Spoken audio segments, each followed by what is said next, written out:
everybody. You know, we have a lot of questions about the integration of electric vehicles into our community, and people have a lot of questions about them. Well, we were going to bring on 3 people from the Electric Vehicle Car Club today to see if maybe they can answer some of our questions. So stay tuned. I know you have a lot of questions about this, so stay tuned, and we're coming right back.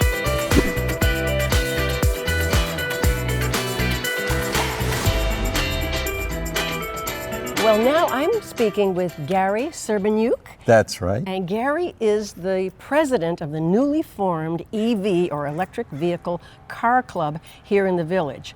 And I'm just going to say, as an introduction to that, I heard about it and I decided to go with a neighbor of mine, and full disclosure, my neighbor and I are EV car owners. So we wanted to go find out about this meeting, and we were so pleasantly surprised because when we got there, there were knowledgeable people and there were people who were sort of EV curious, and they wanted to know more about the electric vehicles, and there was this marvelous exchange. And so my question to you, Gary, is that why you started the club? That is exactly why I started the club. You know, I've had electric cars in some version for the last 20 years, really, and I love them, and I think that they're an important part of the solution for global warming. So I'm enthusiastic about them, and they're fun to drive, and I want to convince other people that they're fun to drive, yes, and that they're a great option for people who live here in Laguna Woods Village. So that really, to promote electric cars and to advocate for electric cars. As you said, there are people who are really knowledgeable about electric cars. There are also people who are just come learning about electric cars. Some people who don't even own electric cars yet, but they're curious, and so that's what we want to provide in our club. And I think one of the things that surprised me was that there are so many different types of electric cars. And we're going to meet with someone, Meredith, who has a hybrid, and we're going to talk about, you know, the fully electric cars that you and I have. And so what's the difference, and is one better than the other for people who live here? Because there's probably a lot of short-term driving, not long-term driving. Sure. So what do you think regarding those different models? So I think it varies per person. So for lots of people who live here, I think a fully electric car works well for them. I personally drive about 25 to 50 miles a day, and I can charge up 40 miles overnight with just the 110 electricity. So yes, the car works perfectly for me. For people who are concerned about long range, with the car that I have, the car that you have, that's yes, really not a problem anymore, right, and it's becoming not a problem for anybody. But if that's a concern for you, then a plug-in hybrid really offers another solution, where if you drive like 25 miles a day, then you could be fully electric all the time, because most of the plug-in electrics get about 25 miles yes, of electric range. But then for those long-term trips, you can use your gasoline for those yes, hybrid yes, cars. And it kind of gets complicated, and the people, and you know, that was what I noticed, because I don't have that complexity with my car. But when other people were talking about them, I thought, well, that sounds complicated to me, but I know it took over like that. As soon as that person got that car, it's just like, that's the way it is now, and it's just as effortless as if you were driving a gasoline-powered car. But what I want to talk about is health and well-being. Mm-hmm. What's the importance of taking these emissions, these tailpipe emissions, and these, you know, different emissions that we get from gas-powered vehicles? What's the importance of taking those out of our atmosphere? So, you know, so number one is global warming, and transportation is the major source of tailpipe emissions in cars, or carbon dioxide emissions, and our cars don't have any emissions out of the tailpipe. You can really get into the weeds about it, but all the major agencies that have looked at this say that, including the U.S. EPA, say that that electric cars over their lifetime produce far fewer emissions than gas cars, just what you would expect, actually. Yes, and also there are cost factors. You don't take this electric vehicle, the Tesla, you don't take it to a dealership and get it serviced. Much of the information that you need to operate this car comes in over a software update in the middle of the night when you're sleeping, and all you have to do is go out the next morning and say install, and you have a whole new system. And it's fun. There are more gadgets and games on here. But by the way, it's important to say, you cannot play them if the car is operating. You can only play them when the car is parked. That is true. So when you're charging your car, you can be playing games, you can be watching YouTube videos or watching a movie, all kinds of wonderful things to do. Or you can just go have something to eat or use the restroom, things like that. Yeah, and your car will notify you that you have about 10 minutes left to get back to your car. That's right, yeah. And these are really, whether it's a plug-in hybrid or it's a fully electric, they are fun cars. Yeah. They're peppy cars. They have far more torque than a gas car. Yep. They have that heavy battery in the middle at the bottom of the car, so they handle really well. Yes. So they're fast, they're peppy, they handle. They're agile. Well. They're agile, and they're way cheaper to operate. As you mentioned, you're not doing a lot of servicing in an electric car. You don't have to change the oil. There is no oil to change. Yeah. And I've had my car a couple of years now, and I've had the tires rotated. That's all I've done for my car. Wow, I didn't even do that. Yeah. I've had the air filled. Yeah. So over their lifetime, they're really cheaper than a gas car to run. Although they might be a little more expensive to get into, but that's coming down too. Yes, it is coming down, and so there will be this equilibrium that I think we're going to achieve at a certain point, where people are realizing that this is a good value, it's good for the planet, it's good for our grandsons and our great-grandsons. So it's an all-around, and the learning curve on this was about a day. That's true, but that is nowadays. That's true with every new car you get. Cars are complicated now, so it takes a little while to learn your car. Yes, but a little bit. Yeah, but you know what? A lot of them. If you get the videos, there's a million videos. You can just look at those and say, okay, step by step. Because everybody wants to help you learn how to drive this car. They don't want you to not enjoy it. So there's a lot of networking out there. Yeah, they're fun cars, and it's not just the Tesla. There's a whole range of cars you can get. GM makes electric cars. Yes. Ford makes electric cars. Volkswagen, BMW. Mercedes, Hyundai, and Kia. There are lots of wonderful electric cars now to choose from. Yep. So they have a fun time shopping. Well, Gary, we're going to move on. We're going to talk to Meredith, and she's going to tell us about her hybrid and what that means to her, traveling and getting around town too. What's the difference? All right. Okay. So thanks very much. You're very welcome.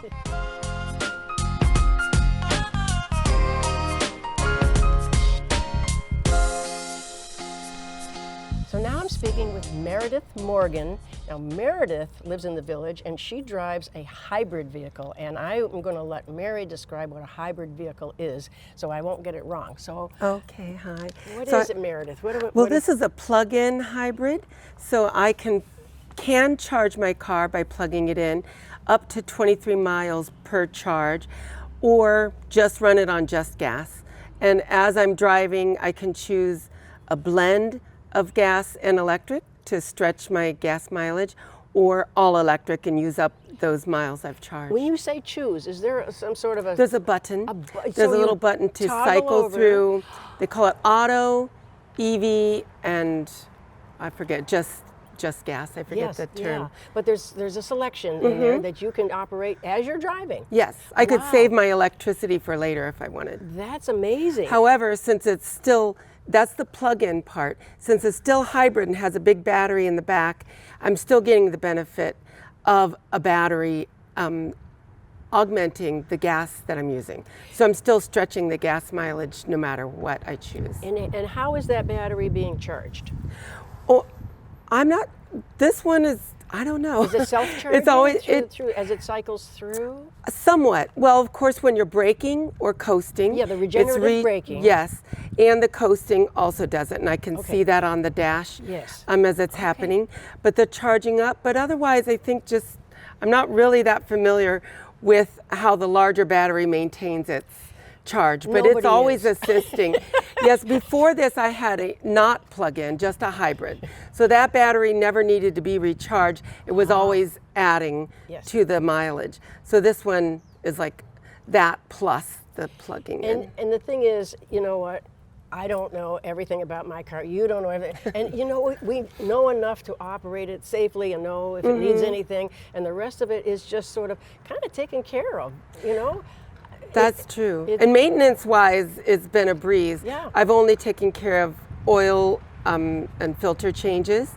And I have had no problems with brakes or any other maintenance with the engine. I was warned by like relatives when I was choosing this car, and they're like, no, don't get it.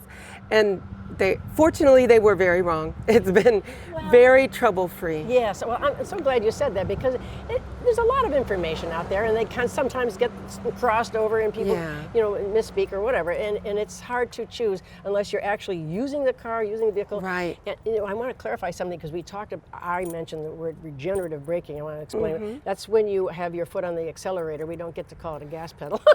That's true. Yeah. Regenerative brake. You take your foot off the accelerator, the car comes eventually to a stop, and that is on your car. I think that is regenerating the battery. So it's just self-healing. The car is just operating on its own systems, and that's how it moves forward. It's really an incredible science. The technology and the science of these cars is brilliant, and always evolving. I mean, it's just amazing how. That's true. Do you get software downloads in your car? No, mine has been like, I guess, static in that way since I purchased it in early 2018. Yes, but maybe you could. Do you go into a dealership and they? No, I haven't. The only update that I'm aware of is I can get a new DVD for the built-in GPS. Okay. I use my phone, and I rely. Also, the built-in is if I run out of phone, or if I'm in a place where there's no signal, I still have the map. Oh, this is available. great. Yeah, they really are thinking about our needs as we have a short distance travel or long distance travel. On the Tesla, it begins to show you where there are charge stations. They populate the screen and say, you know, your charge is getting low, you might want to stop here. Yes. Okay, and it'll take 15 minutes. Okay, and you just go. And I do the same with just using the GPS on my phone, or this GPS will show charging stations or gas stations. Yes. And I fill it maybe once a month. That's the thing. I drive, I think, 23 miles to work, and where I work, I can charge it. So I do charge it while I'm working, and then I use that electricity on the way back home. I'm glad you brought that up too, before we close our conversation. It's really wonderful that workplaces and malls and medical facilities and every place that we go now and need to leave our car or be parked there for a while is beginning to accommodate our needs and putting in charging stations for us. Just, you know, we need to top off or full charge or whatever. So the world is kind of catching up to this technology. It wasn't there initially, but it is getting there now, and that's really exciting. And my parking space is much closer to the entrance. That's often the case with the charging stations. You get a shorter walk to your workplace. Yeah, there are advantages, lots of advantages. And the and you now get my a sticker has expired, but typically I get 3 to 5 years. When you buy a new one, you get a sticker that's good for 3 to 5 years. So that I really love. That's a time saver. Yes. That's an energy saver. When you want to use the HOV lane. Yeah, it's great. Yeah. It really is great. So good for you. Well, thanks, Meredith, for taking some time out of your morning to share with us, because I wouldn't have known how to explain this car, because it's, you know, it's yours, and you you did a great job. So thank you very much. For people that are thinking, I kind of halfway want to get an electric vehicle, but not fully yet. So yeah, this is great. It's a good transition. Yes. My next vehicle will be all electric. Okay, that's good. for sure. Glad to hear it. Yeah. Okay. All right. Well, thank you so much. All Thank right. you. And we'll be right back.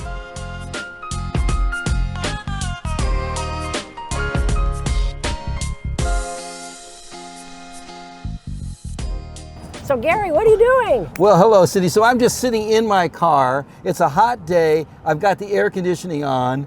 I'm not producing any toxic fumes or emissions from the car. and I can run it like this as long as I want to.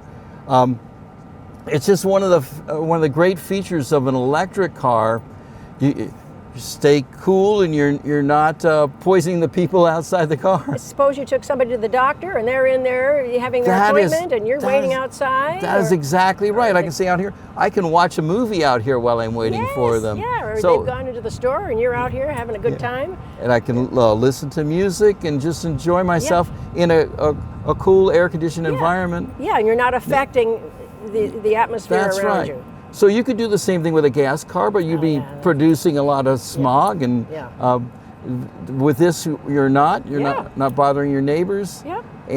And you can have, there's a dog mode, so that you can leave your dog in here while you run into the store. Yes. So that, and it lets people know that it's in dog mode, so people won't come up and smash your windows. That's right. There's a camp mode, and Cyndee, I have a tent that attaches to the back of my car, so I can attach that tent, run the AC all night long, and get air conditioning in my tent for camping. Oh now, gosh. If I did that with a gas car, I would die from exhaust. No, you'd be very unpopular. This is another reason I love these cars. Thank you so much. I hadn't even thought of that. There's so many things that you discover on your own with this car, and you just have to share the world. That's why we have an EV car club. Thank you so much. You're very welcome. Come to the EV car club.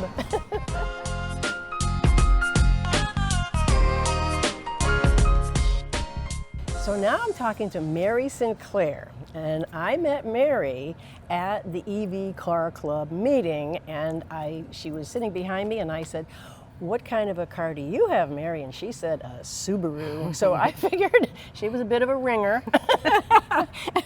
So tell us, Mary, why did you come to the EV car club meeting when you didn't have an EV car? Probably two reasons. One is I don't have one because I know nothing about them, and I'm curious, and I hear such good things about them. So, and the second reason is because I'm seriously concerned about the environment, and emissions is a huge problem, and EVs are the way of the future. And so I'm really supportive of the EV chargers here and that whole campaign, because that's where we're going to go anyway. We might as well get ahead of it. But what were some of the other questions that you had answered when you were at the meeting? I mean, because there was a lot of information just sort of flowing there. Oh my gosh! Well, for starters. To a person, everyone there loved their car. Yeah. And so now I'm more curious, what in the world was it? And then I heard things like, well, it's the simplicity of it. It doesn't have all those moving parts. It's easier, to negotiate. And then I also heard things that I didn't know, which is I'm able to find a charge just fine. That's not a problem. It trips. Just this long line of positive things. Yeah, I got the feeling, thank you, I agree with all of those things. I think I had a sense that people thought you were somehow stranded once you got this car. You're on your own, it's like, you figure it out. No, there's such a support system of servicing your car, of knowing where you are. How to navigation is amazing. Where is the next charger if you need one?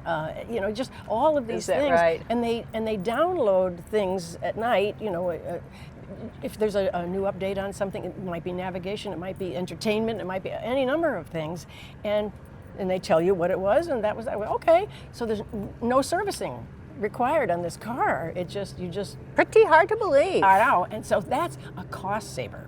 If you're not having to go, I mean, even if you're under warranty, sometimes you have to pay something for service of a car.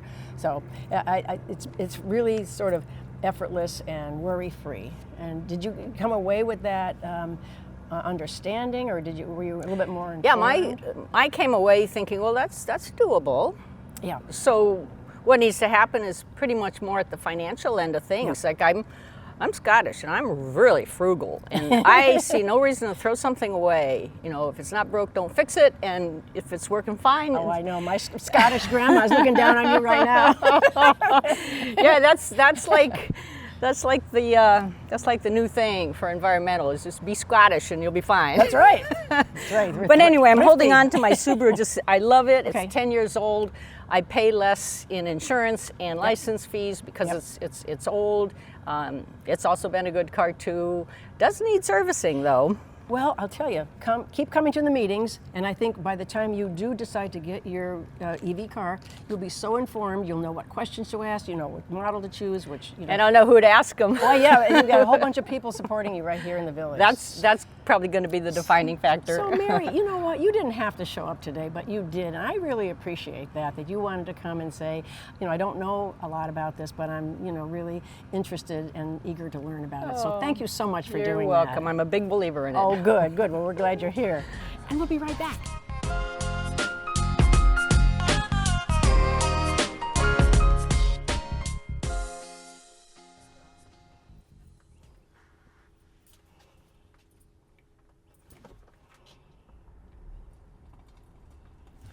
It's crackling.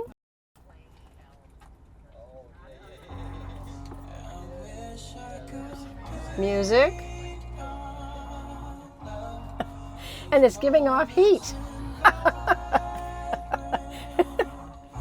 Now you can only do this when the car is off and parked. You cannot do this when the car is operating.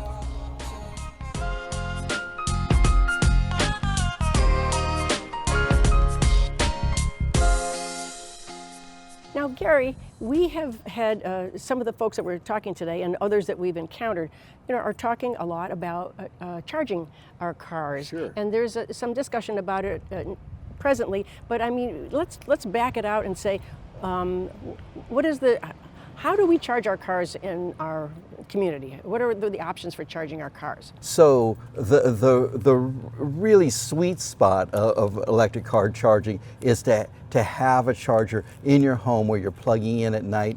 Now there are some people in Laguna Woods Village, a few people who have standalone homes with a garage, and they can just plug right in. There are even some people who have a solar roof, so they're getting their electricity straight from the sun, and that's perfect.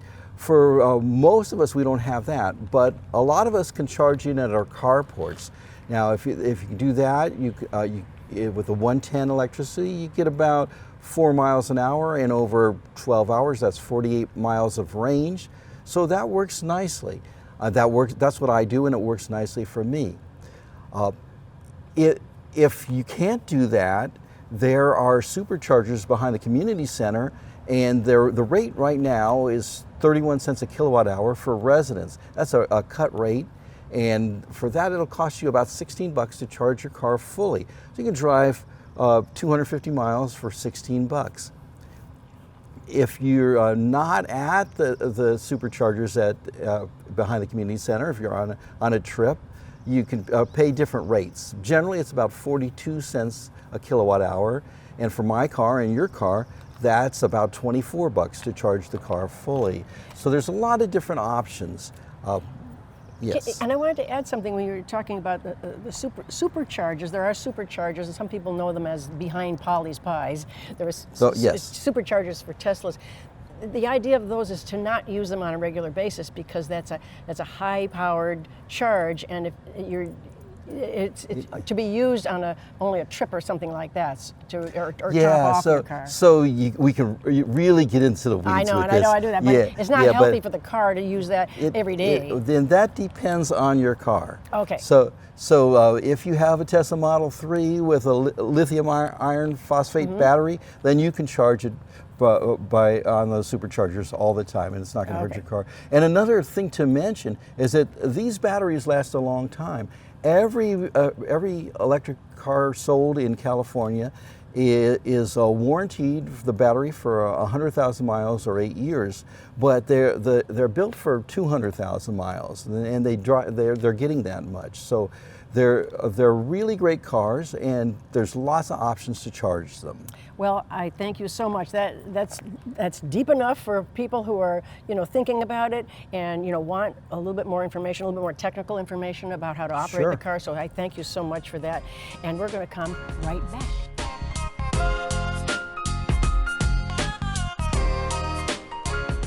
Thanks for joining us today, and we want to have a special thanks to members of the EV Car Club. That's Gary Serbinyuk, Meredith Morgan, and Mary Sinclair. They came on, they shared their views, they told us what questions they had, and they were just great in informing us all about this new technology. And we're very grateful that you joined us today and every time. So we hope that you're taking good care of yourselves, everybody around you, and we will see you next time and every time on Discovering Laguna Woods. Bye-bye for now.